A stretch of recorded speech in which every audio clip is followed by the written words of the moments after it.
Good morning. I'm Hassan Giordano, and this is your DMV Daily Dose for Tuesday, October 8th, 2019. Right now in Baltimore, it's 61 degrees Fahrenheit with cloudy skies. Today's forecast has showers, with a high of 70 degrees and a low of 56 degrees.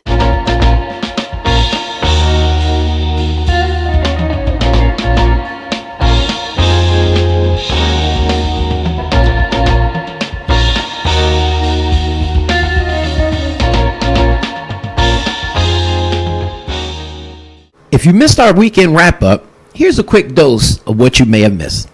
On Saturday, 13th District Councilwoman Shannon Sneed made her run official for council president at her Neighborhood Day of Action event at Fayette Street Pocket Park. The first-term city councilwoman joins the citywide race with another first-term councilwoman from West Baltimore, Leon Pinkett of the 7th Council District, who announced his run on social media a few weeks ago. The Baltimore Sun has also reported that former one-term councilman and current state delegate Nick Mosby, husband of the city's state's attorney Marilyn Mosby, may also be joining the race.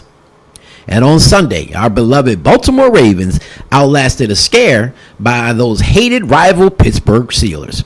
Outlasted them 26-23 thanks to an overtime defensive play by shutdown cornerback Marlon Humphrey, who, after stripping the Steeler wideout Juju Schuster-Smith of the ball after the catch, also hustled back to recover the fumble to put the Ravens in excellent field position for Mr. Automatic. You got it. Justin Tucker came through again and put the game away with a much-needed field goal. And with the Browns losing horribly to the San Francisco 49ers last night, that puts Baltimore Ravens back in the driver's seat in the AFC North. The biggest political news coming out of Baltimore this weekend, though, was the deal the city made with the Stronach Group in order to save Pimlico and to keep the second leg of the Triple Crown, the Preakness Stakes, here in the city of Baltimore for the foreseeable future.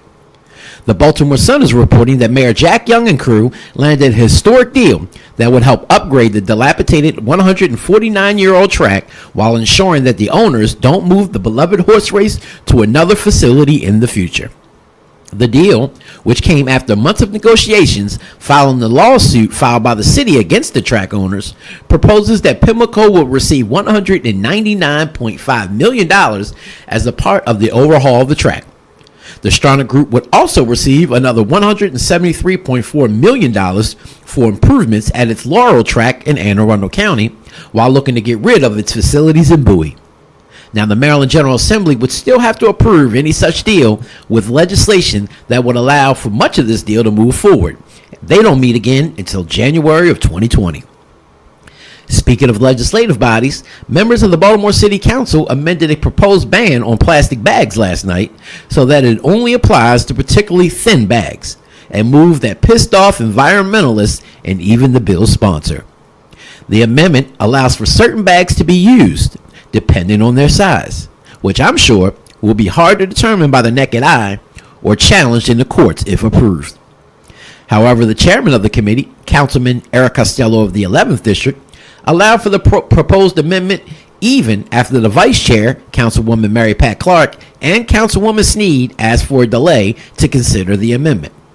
Instead, Councilman Costello, joined by council members John Bullock, Leon Pinkett, and Robert Stokes, approved the amendment with a 4-2 vote, even though the bill's sponsor, Councilman Bill Henry of the 4th District, was caught off guard with the proposed change and doesn't believe that it will prevent people from using the bags in the future.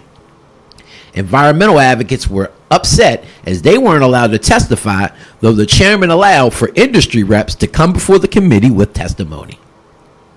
In other political news, Delegate Tawana Gaines, a former mayor and council member of Berwyn Heights in Prince George's County, has abruptly resigned from her state house seat yesterday after 17 years in office, due to a criminal charge being lodged against her by federal prosecutors charging the 67-year-old Prince George's County resident of taking more than $22,000 from her campaign coffers through an unauthorized PayPal account that she set up for personal use.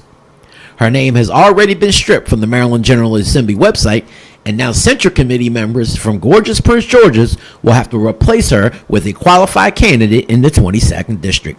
The Daily Record was the first to report on this story. I'm Hassan Giordano, and this has been your Daily Dose.